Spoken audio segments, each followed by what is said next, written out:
Torres, and the same Ilocano pride makes every challenge lighter. Dagtoy Tikwelsa, di panagkaitin. To our candidates and queens, congratulations. Their crowns symbolize leadership and the courage to inspire others. Shine with purpose and lift others as you live.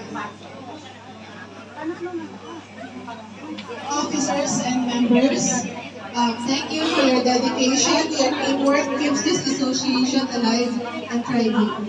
And as we talk about unity and support, let me also highlight something close to our hearts. SSS. So insert ko na si SSS.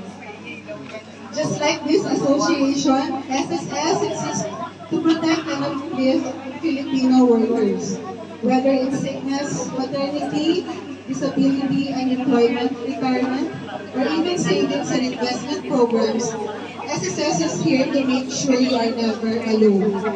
Just as this community surrounds you with love and support, SSS stands with you as well, helping every Filipino worker move toward a brighter, more secure future.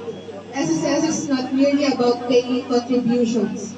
It is about security, protection, and a stable future.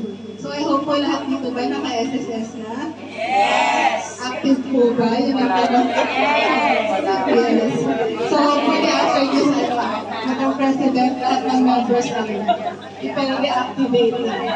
Opo, isipin natin yung ating future kasi ano to, kung wala kayong forever yung SSS po, forever. Yes.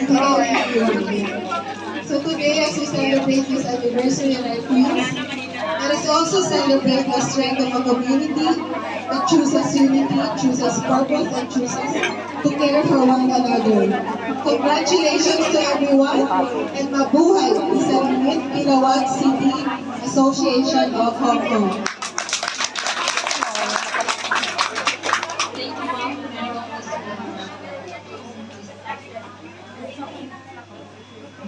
Lack of appreciation is awarded to Ms. Elena Pimentel as an honor ceremony. In grateful recognition of their inspiring and involvement contribution during the Serenity Tilawag City Association of Hong Kong anniversary and foundation with the theme Teamwork bound by purpose, inspired by voluntary rewards and united minds that establish and strengthen the bonds of our community, the bonds of our community. Event is 12 July 2026 at 1 the global launch by OWA Live, signed by President Annalisa Gaspar and the founders.